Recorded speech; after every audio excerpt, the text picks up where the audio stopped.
Happy New Year, everyone, and welcome back to Objectively Biased with me, The Fog, your host, Steve Fogmeg. And we're just going to get straight into it. Football. It's NFL. It's college. Let's get it started. All right, so we'll start off with the NCAA and the College Football Championship. You're going to have Alabama against Clemson. Clemson this past weekend just ran through Ohio State. I mean, the Big O put up a big O. 31-0, they got spanked. Alabama did what Alabama does, and they took apart Washington 24-7. So we're going to have a rematch of one of last year's games between Alabama and Clemson. This year, though, I think Clemson wins. But something really perturbed me in the Clemson-Ohio State game that just threw football completely out the window for me. Take a look.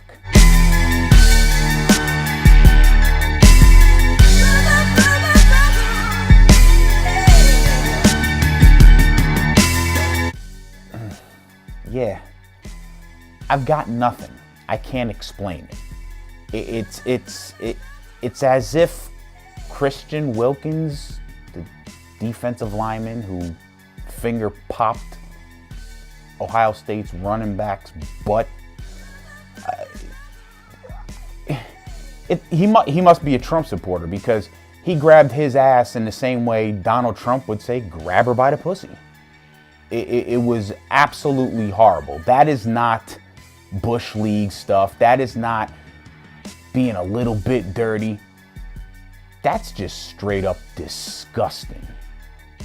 And I think he needs some psychiatric help. But hey, that's just me. I played football. I never grabbed another man's private parts, let alone put my finger in his ass. All right, now on to the NFL. Playoffs are set, but I want to talk about the MVP because people are going crazy. Who's going to be the MVP? Is it going to be this guy? Is it going to be that guy? Here are your 4 MVP candidates. My personal preference, David Johnson, but hey, they don't give it to teams with losing records, and unfortunately, David Johnson's on the Arizona Cardinals. However, if he wasn't, Arizona might as well pack their shit and move to Cleveland because they may not have won a game without David Johnson. But that's another story. Here are your MVP candidates. Number 1, Matt Ryan. Matt Ryan's done a phenomenal job in Atlanta. He's been statistically the best quarterback this year. He's in the top 5 in completion percentage, top 10 in touchdown to interception ratio. He's second in total yards with over 4,900 yards, second in touchdowns with 38, only behind Aaron Rodgers who put up 40. And he's got the best passer rating in the NFL. Statistically, he should be the guy. But he also played with one of the 5 best wide receivers in the league this season, Julio Jones. One of the 10 best running backs in the league this season, Devonta Freeman. And he had plenty of opportunity to be on the field and put up the numbers he put up. Why? Their defense sucked. As in bottom third of the league sucked. So he's going to be in the running. I don't think he wins. The second guy on my list for the MVP candidate, Tom Brady. Yes, Tommy Terrific. Tom Brady, he gave everybody in the NFL, all the QBs, a 4-game head start. And yet somehow he's in the top 5 in completion percentage. He has the best touchdown to interception ratio in NFL history for a single season. He's second in passer rating. He's 9th in total touchdowns. Remember, I said he gave the league a 4-game head start, and he wound up in the top 10 in total touchdowns. Really? Is he that good, or does the league suck that bad? 4th in yards per game. And again, he only played 12 games. I know, he had Rob Gronkowski on his team. Yeah, but only for 6 of the 12 games that he played. Tom Brady, MVP? Sounds like a candidate to me. All right, my third guy for the MVP, surprise, another quarterback, Aaron Rodgers. Now Aaron Rodgers, he struggled early on. This team was 4-6 going into week 11. But after that game, he went on a straight tear. This team won 6 in a row, finished 10-6, won the division. He leads the league in touchdowns with 40. He's in the top 10 in completion percentage. He's 4th in total yards. And he's in the top 10 in touchdown to interception ratio. This guy put on a performance to bring this team back. Yes, he's playing with a guy in Jordy Nelson, who is a top 5 wide receiver, but he's also playing on a team that really couldn't figure it out from a coaching aspect.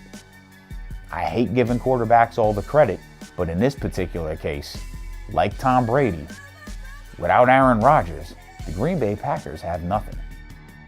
All right, and my number 4 guy for the MVP, he's not a quarterback. He's running back, Pittsburgh Steelers, Le'Veon Bell.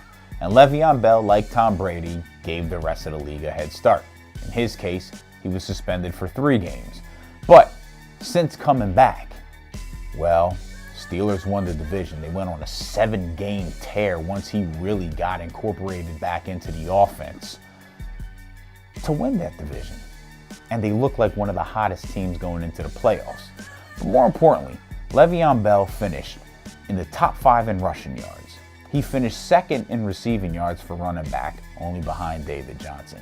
He finished 3rd in yards from scrimmage, only behind number 1 David Johnson, number 2 Ezekiel Elliott. And he is only one of 2 running backs this season to average over 100 yards rushing per game. He also did it while sharing the field with the best receiver in the NFL this season, Antonio Brown. And he didn't have much time to do it because that defense, they're a top 10 defense. If you want my personal opinion, Le'Veon Bell and Tom Brady are the 2 guys that I'd have no problem winning the MVP this season. Anyone else just doesn't make sense. They didn't explode. They didn't make it pop. They didn't make you go, wow. Tom Brady and Le'Veon Bell, they did. And now for my objective thought. And my objective thought today is going to be about professionalism. And this past weekend, we saw it not on display when the Oakland Raiders and the Denver Broncos met. As a matter of fact, Akeem Talib went and tried to snatch the chain off of Michael Crabtree's neck, saying that he told him he was going to do that if he saw him wearing that chain. I'd like to see you do that in the streets, Akeem. Really. On a football field, people watching. See, this is the reason why there is such a negative perception of athletes. Because you have athletes, high-profile athletes, who do something as stupid as Akeem did. Childish, ignorant, foolish, anything derogatory you could think of. But this is why the focus shouldn't be on what he did and should be on the way Michael Crabtree handled it, like a professional, like an adult, like a grown-up. He didn't retaliate. He said, hey, it's business. I've got to handle my business, not respond to a child who's acting like he didn't get his favorite toy from Toys R Us this week. See, even though you play a game, you still have to conduct yourself in a professional manner. You still have an image to maintain. And damn it, you got to show some people respect. Because had Hakeem Talib really been gangster, really been thug, and pulled that shit somewhere outside of a football field, he not only might have gotten his ass handed to him, he might have gotten plugged. So let's save the fake thug antics and just play football. And with that being said, thank you for watching Objectively Biased. Subscribe to the YouTube channel, Stephen Fogmeg. Follow me on Instagram, S_Fogmeg. And on Twitter, The Fog, @SFogmeg.